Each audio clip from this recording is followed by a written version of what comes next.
যেটা দেখে আমার প্রচণ্ড রাগ হয়েছে সেটা হচ্ছে এই যে ভারতবর্ষের জাতীয় পতাকা তোদের দেশে মানে বাংলাদেশ তাদের নিজেদের শিক্ষাঙ্গনের আমাদের দেশ অর্থাৎ ভারতবর্ষের জাতীয় পতাকার ছবি বানিয়ে তাকে বিভিন্ন স্কুল কলেজের গেটের সামনে সেই ছবি এঁকে ভারতবর্ষের জাতীয় পতাকার ছবি এঁকে তার উপর দিয়ে তাদের শিক্ষার্থীরা পাড়িয়ে যাচ্ছে।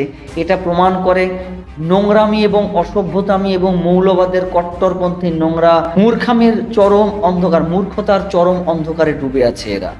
এদের দেশে না আছে শিক্ষা, না আছে সংস্কৃতি, না আছে না কোনো স্বপ্ন, না কিছু।